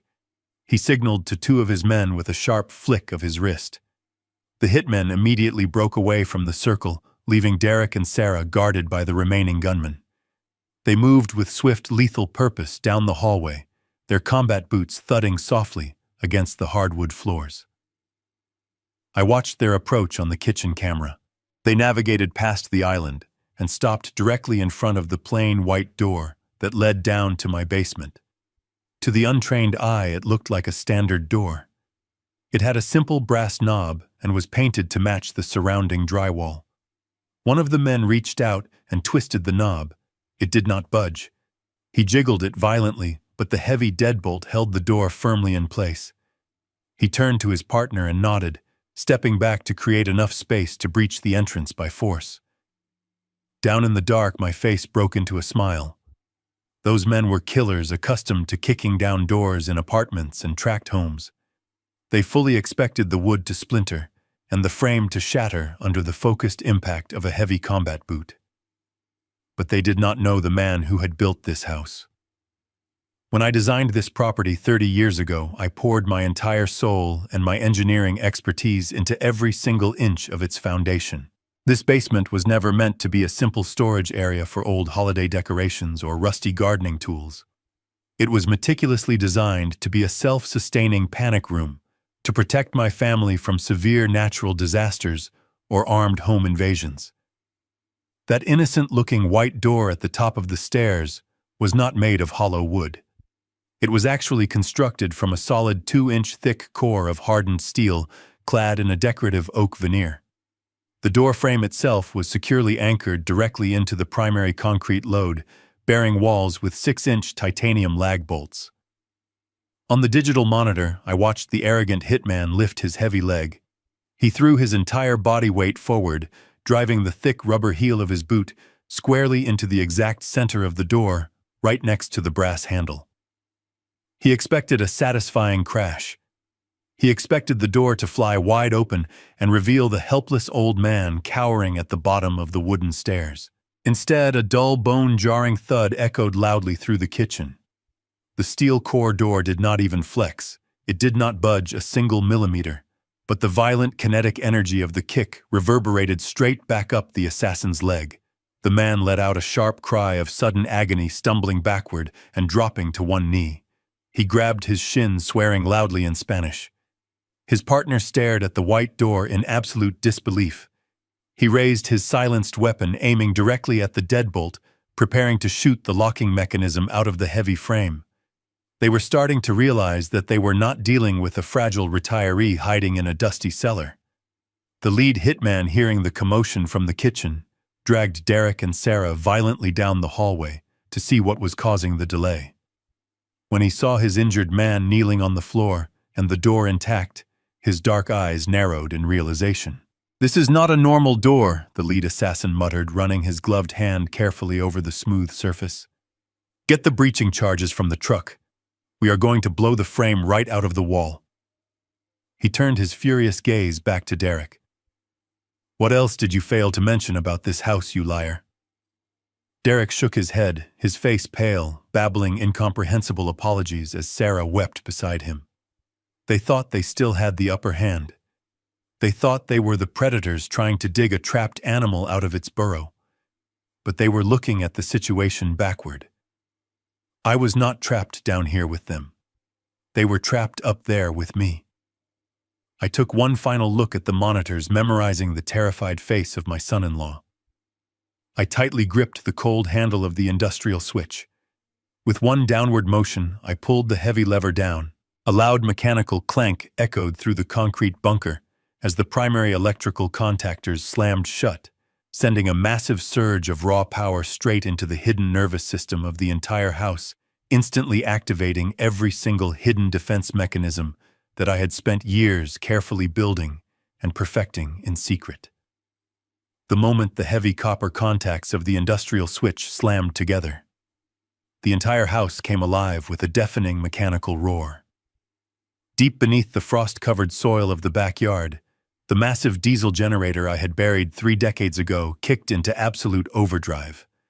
It bypassed the commercial electrical grid, entirely flooding the hidden nervous system of the property with raw, uninterrupted power. A blinding pulse of red emergency light washed through the basement, and simultaneously the high-decibel internal security sirens began to scream. The sound was not a simple burglar alarm. It was an ear-splitting, disorienting industrial wail designed to shatter the concentration and completely overwhelm the senses of anyone standing on the ground floor. On the security monitors, I watched the immediate violent reaction of the men standing in my hallway. The sudden piercing blast of the sirens hit them like a physical wall. The lead assassin dropped his weapon to his side and instinctively clamped both of his gloved hands over his ears, his face twisting in genuine agony. Derek stumbled backward, tripping over the edge of an expensive Persian rug and collapsing heavily onto the hardwood floor. Sarah let out a scream, though the sound was swallowed by the overwhelming noise of the alarm. But the deafening siren was only the very first layer of the trap. The true defense mechanism was just beginning to deploy. Hidden inside the thick wooden headers above every single window and exterior door of the house, heavy steel gears engaged with a violent metallic grinding noise. I had meticulously lubricated the tracks just a few hours earlier, ensuring there would be absolutely no friction to slow them down. With a terrifying synchronized crash, the reinforced steel hurricane shutters dropped from their concealed housings. These were not the flimsy aluminum slats you buy at a local hardware store. They were solid, quarter-inch thick interlocking steel plates, designed to deflect flying debris in a Category 5 storm. They slammed down over the large living room windows, plunging the space into immediate darkness, save for the flashing red emergency strobes. They dropped heavily over the sliding glass doors of the sunroom, the kitchen windows, and the master bedroom. When the heavy steel curtains hit the bottom of their metal tracks, specialized industrial locking pins automatically fired outward, anchoring the shutters deep into the solid concrete foundation of the house. The sound was incredibly distinctive, a rapid succession of heavy metallic thuds echoing through the floors. At the exact same moment, the reinforced electronic deadbolts on the front and back doors snapped shut with absolute unforgiving finality. The magnetic locks engaged, sealing the heavy exterior doors with thousands of pounds of holding force. In a matter of mere seconds, the quiet, welcoming suburban home I had built for my family had completely transformed into a sealed, impenetrable steel vault. The sudden darkness and flashing red lights threw the cartel hitmen into a state of absolute chaos. They were professional killers trained to strike quickly and fade into the night. They were not equipped for a prolonged siege, and they certainly were not prepared to be locked inside a fortified bunker. The lead assassin, recovering from the initial shock of the sirens, grabbed his radio and began shouting orders in Spanish to his men. The two hitmen, who had been trying to kick down my basement door, immediately abandoned their futile effort. They sprinted down the hallway toward the front entrance, their heavy boots slipping on the polished wood. One of the men grabbed the brass handle of the front door and pulled with all of his massive strength. It did not yield a single fraction of an inch. He kicked the heavy oak wood, but the reinforced strike plates and the engaged magnetic locks held it perfectly rigid. Panic finally began to crack through their cold, professional facades. The other hitman raised his silenced weapon and pointed it directly at the large living room window, completely forgetting about the steel barrier that had just dropped into place. He pulled the trigger 3 times in rapid succession. The muffled gunshots echoed in the confined space, but the bullets simply flattened against the thick steel plates of the hurricane shutters, ricocheting harmlessly into the drywall. There was no glass shattering. There was no escape route opening up into the cold night air. They were completely and utterly trapped. Derek was still cowering on the floor, his hands desperately covering his head. The flashing red strobe lights painted his pale, terrified face in sinister flashes. He stared at the heavy steel shutters covering the windows, his mind struggling to process the impossible reality of his situation. He had spent the last 3 years treating me like a naive, foolish old man. He had smirked at my warnings, dismissed my concerns, and planned to use my home as the staging ground for his criminal enterprise. He honestly believed he held all the cards. But as he looked around at the sealed metal tomb he was currently sitting inside, the devastating truth finally washed over him. He had not outsmarted anyone. He had willingly walked his violent associates straight into an inescapable cage, and he had handed the only key directly to the man he was trying to kill. Sarah remained frozen against the hallway wall, her hands pressed tightly over her ears to block out the blaring sirens. Her tear-filled eyes darted between the trapped cartel assassins and her sobbing husband. The profound realization of my engineering capabilities was dawning on her. She finally understood that her father was not a helpless victim waiting to be rescued. Sitting in the cold, quiet sanctuary of my concrete basement, I watched the absolute terror unfolding on the digital screens above. The transition of power was now entirely complete. The predators who had come to hunt me were now nothing more than desperate trapped animals, and I was the absolute warden of this inescapable steel prison. I reached across the cold metal table and rested my fingers on the heavy black microphone of the internal communication system. I looked at the security monitors. The cartel hitmen were pacing the hallway like caged predators, while Derek remained on the floor, trembling violently in the flashing red emergency light. I flipped the secondary toggle switch on the control panel, killing the deafening security sirens on the ground floor. The sudden absolute silence that fell over the house was almost as disorienting as the blaring alarm had been. The men upstairs froze in their tracks, their heavy weapons raised, scanning the dark ceiling for the source of the sudden quiet. I pressed the transmission button firmly. "Good evening, gentlemen," I said. My voice carried through the hidden ceiling speakers in every single room of the house. It did not shake. It did not waver. It resonated with the calm, cold authority of a man holding a loaded gun. Derek gasped loudly, his head snapping upward to stare blindly at the ceiling. "Thomas," he shouted, his voice cracking into a shrill, hysterical pitch. "Thomas, where are you? Turn these lights back on and open the front door right now." The lead assassin stepped forward, his dark eyes darting around the hallway. He realized they were dealing with a ghost in the walls. Derek scrambled to his feet, leaning heavily against the wall for support. He looked directly into the lens of the hallway security camera, finally understanding that I was watching his every single move. "You crazy old fool," Derek screamed, pointing a shaking finger at the small glass dome of the camera. "What do you think you are doing? You cannot keep us locked in here. These men are not playing games. They will tear this house apart brick by brick until they find you. Open the steel shutters right now and let us walk out of here, or I swear to God, I will make you deeply regret it." I sat back in my folding chair, watching the pathetic display of false bravado.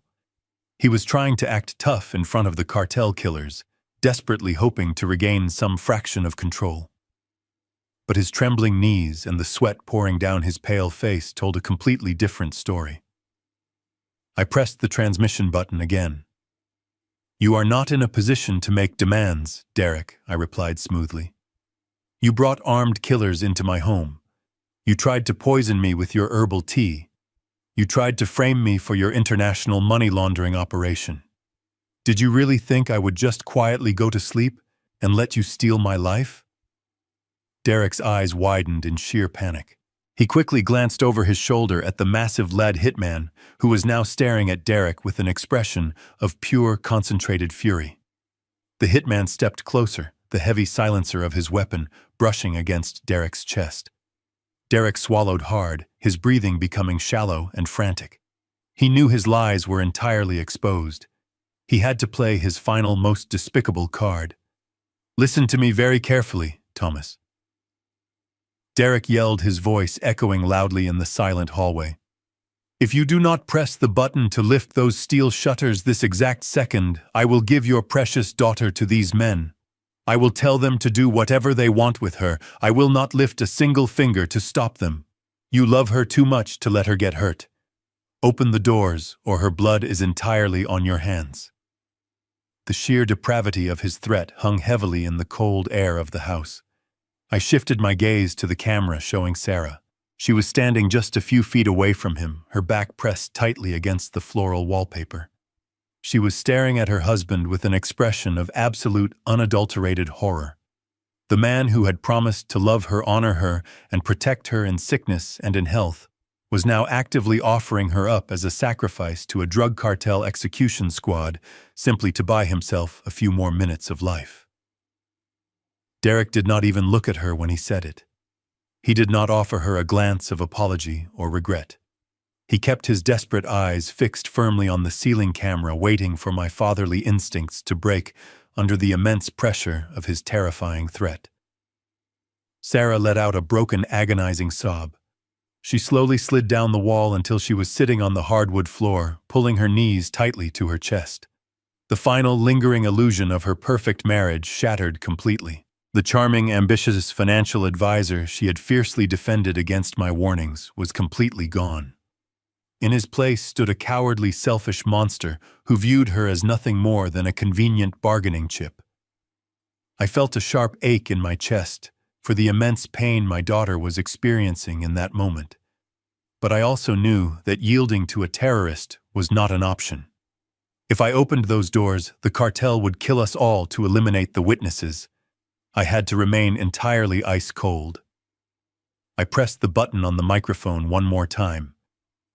"You are a pathetic excuse for a man, Derek," I said, my voice cutting through the silence like a razor blade. "You think you can use my daughter to force my hand. But you have fundamentally misunderstood the situation. I am not negotiating with you. You have absolutely nothing to offer me, and you have absolutely nothing to offer the dangerous men standing right behind you. You told them I was dead. You told them you had the digital access keys to their money. You lied to them, Derek. And in their line of business, I do not think they forgive liars very easily." I released the button and leaned back, watching the screens intently. I had laid all the cards out on the table. I had explicitly highlighted Derek's absolute uselessness to the armed men holding him captive. The lead hitman slowly lowered his weapon from Derek's chest.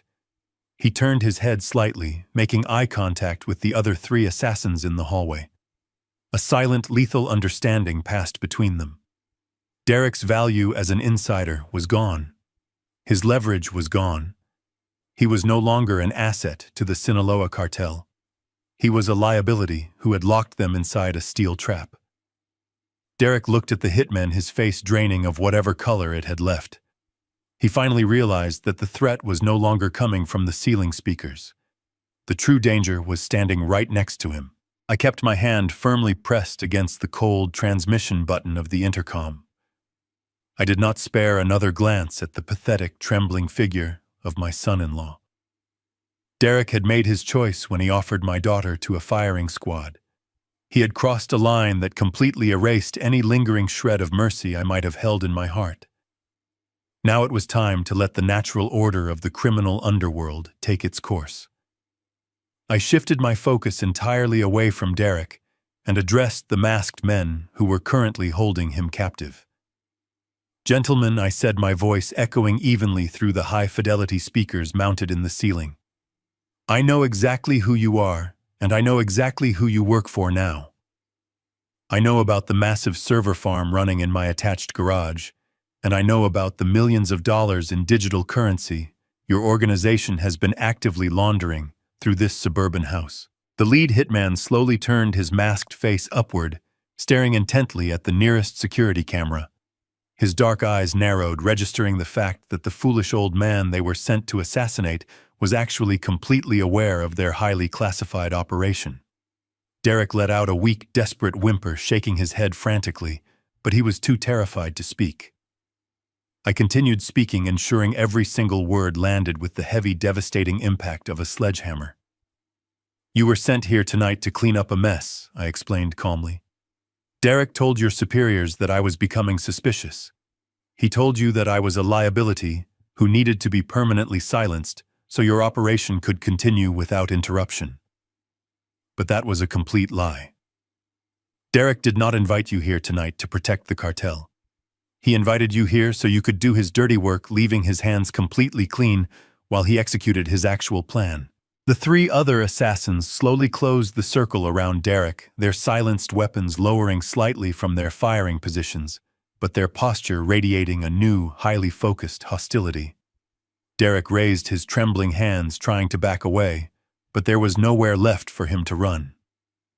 "Your ambitious inside man got greedy," I announced, letting the cold truth saturate the silent hallway. "He took out a fraudulent second mortgage on my property for $450,000 just yesterday. He planned to use that money to fund his immediate escape. He was going to let you kill me, and then, while you were busy disposing of my body in those heavy medical bags you brought, he was going to take the encrypted hardware wallets hidden in his steel lockbox. He was going to steal your millions, pack his bags, and disappear into the wind." "No!" Derek shrieked, his voice breaking into a pathetic sob. "That is a lie. He is lying to you. I would never steal from the organization.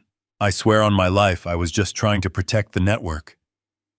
The lead assassin suddenly stepped forward and struck Derek violently across the face with the heavy steel grip of his pistol. The sickening crunch of breaking cartilage echoed loudly through the microphone. Derek collapsed onto the hardwood floor, clutching his shattered nose, blood pouring through his trembling fingers. Sarah let out a muffled scream and pressed herself tighter against the wall, but the hitmen completely ignored her. Their attention was now entirely focused on the bleeding traitor sobbing at their feet. I watched the brutal strike on the monitor, my expression completely unchanged. I leaned closer to the microphone, ready to deliver the final crushing blow. "You do not have to believe me," I said smoothly. "But you should ask yourselves why the heavy steel lockbox hidden on his workbench in the garage is completely empty right now. I picked the lock hours ago. I took the 5 encrypted hardware wallets, and I took the black leather ledger containing all of your offshore shell companies and international routing numbers." Derek looked up from the floor, his face covered in blood, his eyes wide with absolute genuine horror. He finally realized the full extent of my counterattack. He realized that I had not just locked him inside the house, but I had completely dismantled his entire criminal empire while he was sleeping down the hall. I have some very bad news for you, gentlemen, I continued, my voice dropping into a low, uncompromising register. 10 minutes before you rolled up my driveway, I established a secure, encrypted connection with my adopted son. He is a senior cybercrimes agent for the Federal Bureau of Investigation in Washington. I transferred every single photograph, every single routing number, and the master access keys to your entire digital fortune directly to his federal database. The heavy silence that followed that statement was absolutely deafening. The cartel assassins froze, processing the catastrophic magnitude of what I had just revealed. The money was gone. The network was exposed. The feds already had the keys. Derek has absolutely nothing left to give you, I stated coldly. He has no money, he has no leverage, and he has no way out of this house. He lied to you, he tried to steal from you, and he is the sole reason you are currently locked inside a steel vault, waiting for the authorities to arrive. I am going to turn off the intercom now. I suggest you spend your remaining time dealing with the man who betrayed you. I lifted my finger from the transmission button, cutting the microphone feed. I leaned back in my folding chair and took a slow, deliberate sip of my coffee. I had completely removed myself from the equation. I had successfully borrowed their incredibly sharp knife to execute my revenge without ever having to dirty my own hands. I watched the screens as the wolves slowly turned their attention to the bleeding lamb thrashing on the floor. The heavy silence that followed the click of the intercom was suffocating. On the digital monitors, the scene upstairs transformed into a terrifying display of raw, unrestrained consequence. The 4 cartel assassins did not exchange any further words. They did not need to. The massive lead hitman reached down with his gloved hands and grabbed the collar of Derek's expensive silk robe. With a violent, effortless jerk, he hauled my son-in-law up from the hardwood floor. Derek's feet scrambled desperately against the polished wood, trying to find traction, but the hitman dragged him backward down the hallway with terrifying ease. They moved him out of the narrow corridor and directly into the center of the spacious living room, casting him onto the expensive Persian rug like a piece of discarded garbage. Derek rolled onto his back, coughing and spitting blood from his shattered nose. He held his trembling hands up in front of his face, pleading with a voice that was barely recognizable. "Please, you have to listen to me," he begged, tears streaming down his bruised cheeks. "We can still fix this. I can call the bank. I can get the mortgage money transferred directly to your accounts. Just give me my phone." The lead assassin did not even bother to answer the pathetic negotiation. He simply stepped forward and delivered a devastating, crushing kick directly to Derek's ribs. The sickening crack of bone echoed through the hidden microphones, followed instantly by a high-pitched, agonizing scream that tore through the quiet house. The other 3 hitmen joined the assault, their cold professionalism replaced by a furious, vengeful rage. They had been compromised, trapped, and betrayed by the coward writhing at their feet. They unleashed their fury with calculated, brutal precision. A heavy combat boot slammed into Derek's stomach, forcing the air out of his lungs in a sharp, gasping wheeze. Another assassin grabbed a heavy brass lamp from the end table and brought the heavy base crashing down across Derek's shoulders. The expensive living room furniture I had purchased for them was completely destroyed in the chaotic violence. The glass coffee table shattered into 1,000 jagged pieces as Derek was thrown violently against it. His manicured hands, the same hands he used to type fraudulent loan documents and steal my identity, were pinned beneath the heavy boots of the cartel enforcers. In the far corner of the room, pressed tightly against the floral wallpaper of the hallway threshold, my daughter Sarah watched the entire nightmare unfold. She had slid down to the floor, wrapping her arms tightly around her knees, making herself as small as humanly possible. The flashing red strobe lights of the emergency alarm illuminated her pale, tear-stained face in intermittent bursts of terrifying color. For 3 long years, she had fiercely defended the man currently screaming on the floor. She had accused me of being a paranoid, jealous old man who simply could not accept her husband's brilliant ambition. She had believed every single one of his charming lies, blinding herself to the toxic, parasitic nature of his true character. But as she sat there trembling in the dark, The blindfold was finally and violently ripped away from her eyes. She was not watching a brilliant financial mind being victimized. She was watching a cowardly criminal suffering the direct consequences of his own monumental greed.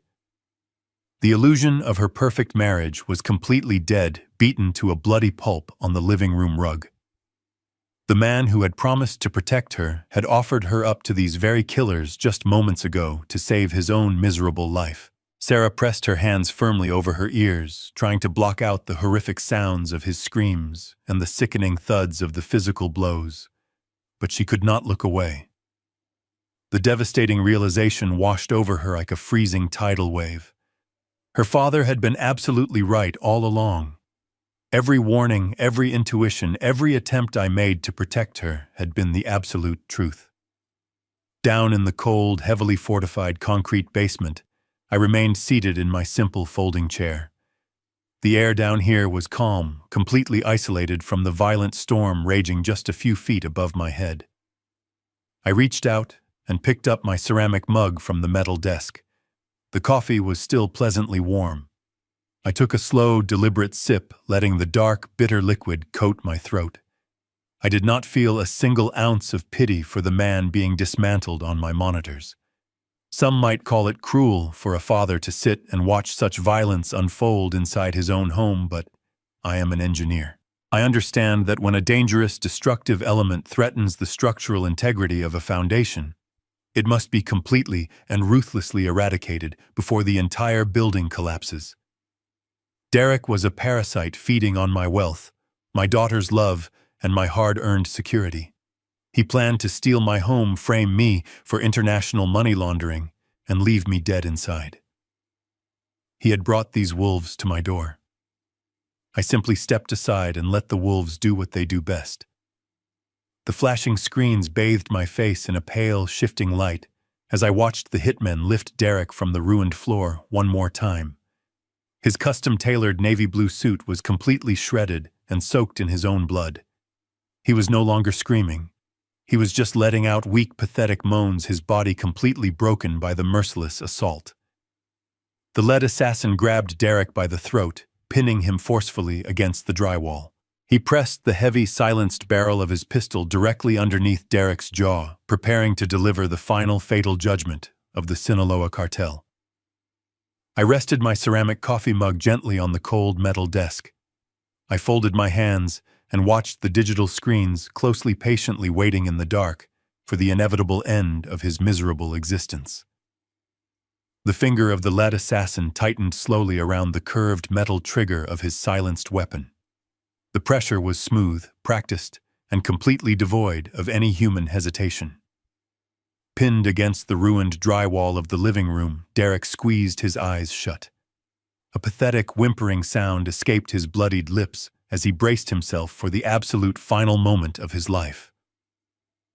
In the hallway, Sarah buried her face deeply into her knees, unable to watch the violent end of the man she had once called her husband. Down in the concrete safety of the basement, I did not look away from the glowing security monitors. I watched his right hand, fully prepared to witness the brutal consequence of this monumental greed. But before the heavy firing pin could strike, a strange, deep vibration began to ripple through the foundation of the house. It started as a subtle hum, barely noticeable beneath the chaotic sounds of the living room. I looked down at my ceramic mug resting on the metal desk. The dark surface of the coffee was trembling, sending tiny concentric ripples outward to the edges of the cup. Within 3 seconds, that subtle hum aggressively escalated into a massive, deafening roar. The entire house began to shake violently. Fine white dust from the drywall ceiling drifted down onto the monitors.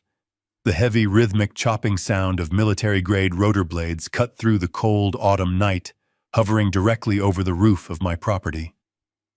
The lead hitman froze, his finger still resting heavily on the trigger. He snapped his head toward the ceiling, his dark eyes widening in sudden realization. He lowered his weapon slightly, the professional composure of a seasoned cartel enforcer suddenly fracturing. The 3 other assassins in the room instantly backed away from the broken body of Derek. They raised their rifles, spinning in frantic circles, aiming at the ceiling, the walls, and the reinforced doors.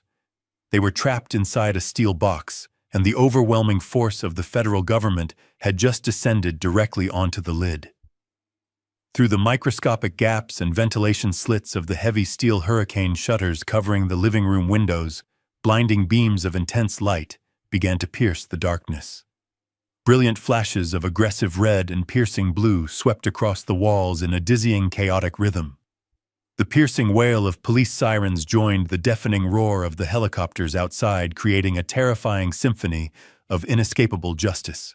The neighborhood that Derek thought was quiet and isolated was now completely locked down, surrounded by dozens of heavily armed federal agents. The lead assassin dropped Derek completely. The broken financial advisor slumped to the floor, like a discarded rag doll, gasping for air and clutching his bleeding throat. The hitman shouted desperate orders in Spanish, directing his men to find cover, but there was nowhere to hide. They had brought silenced pistols and light tactical gear to execute a quiet assassination. They were entirely unprepared to face the devastating, overwhelming firepower of a fully mobilized tactical team. Down in the bunker, a small green light blinked rapidly on my secure burner phone. It was a single one-word text message from Leo. The message simply read, "Now." It was the exact signal we had previously agreed upon. I reached across the metal desk and grabbed the heavy manual override lever for the property defense grid. The cartel men had served their necessary purpose. They had exposed the true nature of Derek to my daughter and delivered the physical punishment he so richly deserved. It was time to let the real authorities finish the job. I pulled the heavy lever upward. The deafening mechanical grinding of the heavy steel gears echoed once again through the walls of the house. The reinforced hurricane shutters covering the front and back doors began to slowly retract into their wooden housings, rolling upward to expose the glass and wood beneath. At the exact same moment, I flipped the primary electrical switch, completely disengaging the thousands of pounds of holding force, keeping the magnetic deadbolts locked. The front door was suddenly vulnerable. The breach was absolutely instantaneous and perfectly synchronized. Before the steel shutters had even fully retracted into the ceiling, a massive explosive breaching charge detonated against the front door. The heavy oak wood blew completely inward, splintering into 1,000 jagged pieces that flew across the hallway. A thick, choking cloud of gray chemical smoke poured into the house. Simultaneously, a deafening crash echoed from the kitchen as a secondary tactical team smashed through the sliding glass doors of the sunroom, completely surrounding the living room from both sides. Dozens of heavily armored tactical officers poured through the shattered entrances, moving with terrifying fluid precision. They carried heavy ballistic shields and high-powered assault rifles equipped with blinding tactical flashlights. The intense beams of white light cut aggressively through the smoke, illuminating the terrified faces of the cartel assassins. "Federal agents, drop your weapons immediately," a booming, mechanically amplified voice echoed through the chaotic living room. "Get on the ground right now, or you will be neutralized." The cartel hitmen were ruthless killers, but they were not suicidal. They took one look at the overwhelming wall of federal armor and laser sights aimed directly at their chests, and the fight completely drained out of them. The lead assassin slowly lowered his heavy pistol to the ruined Persian rug, raising his gloved hands high into the air. The other 3 men quickly followed his example, dropping to their knees and lacing their fingers behind their heads. Tactical officers swarmed them instantly, forcing them flat onto their stomachs and securing their wrists with heavy plastic zip ties. The massive threat of the Sinaloa cartel was completely neutralized in less than 60 seconds. Through the thick smoke of the breached entrance, a familiar figure stepped confidently into the living room. It was Leo. He wore a heavy tactical vest adorned with bold yellow letters reading FBI. He stood tall amidst the swirling gray chemical smoke, his sharp eyes scanning the chaotic destruction of my living room. The tactical officers moved with incredible efficiency around him, hauling the 4 subdued cartel hitmen to their feet. The heavy plastic zip ties cut deeply into the wrists of the assassins, their faces pressed firmly against the ruined drywall, as they were thoroughly searched for hidden weapons.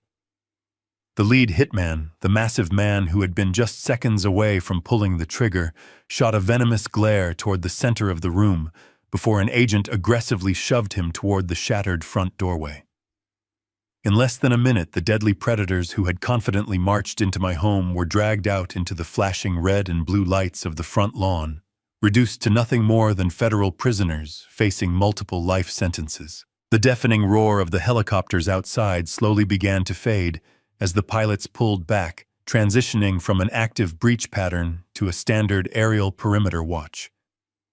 The immediate lethal threat to my life was finally over. I took a deep breath of the cold, damp air filtering down into the basement, letting the tense muscles in my shoulders finally relax. I stood up from the metal folding chair, smoothed out the wrinkles in my flannel shirt, and slowly walked up the wooden stairs toward the kitchen door. I pushed the heavy steel core door open and stepped out into the chaotic aftermath of the raid.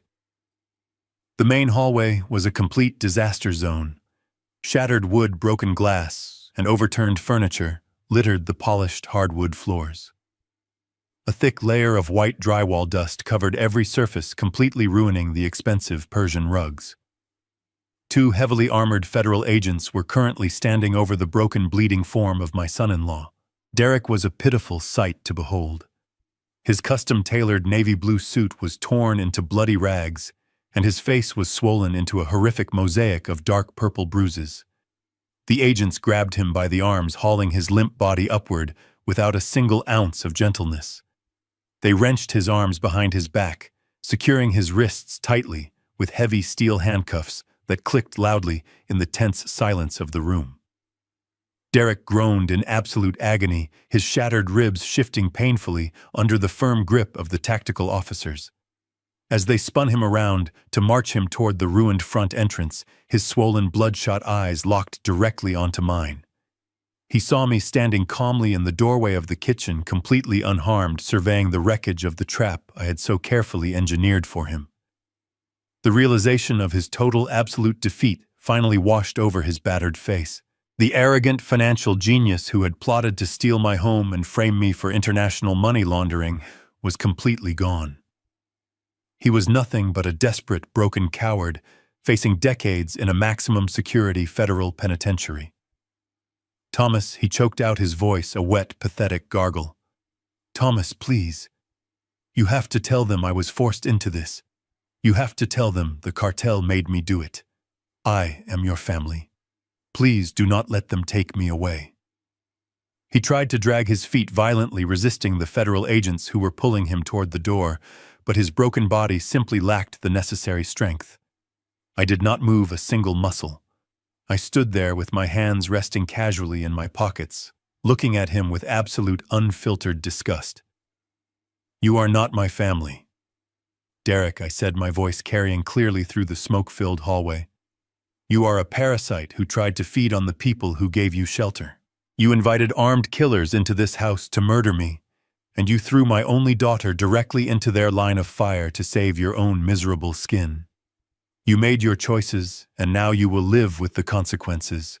I hope you enjoy your new concrete cell, because it is the only home you will ever have for the rest of your natural life.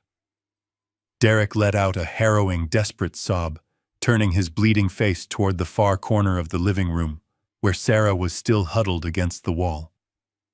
Sarah, please, he begged, tears mixing with the blood pouring from his shattered nose. Tell them I love you. Tell them I was trying to protect our future. But my daughter did not move to help him. She slowly raised her head, looking at the man she had fiercely defended for 3 long years. Her face was incredibly pale, but the tears had completely stopped falling. The profound devastation in her eyes had slowly hardened into a cold, unbreakable realization. She finally saw the true monster hiding beneath the expensive suits and the charming lies. She turned her face away, refusing to acknowledge his pathetic pleas, completely severing the emotional bond that had tied her to him. The federal agents jerked Derek forward, dragging him forcefully through the shattered doorframe and out into the freezing autumn night.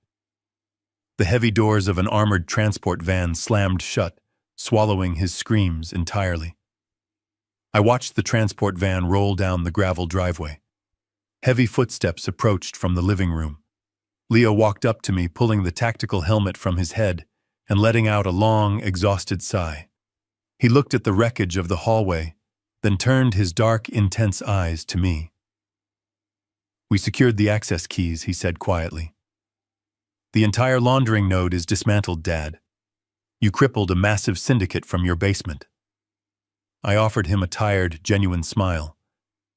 "I had excellent motivation," I replied softly.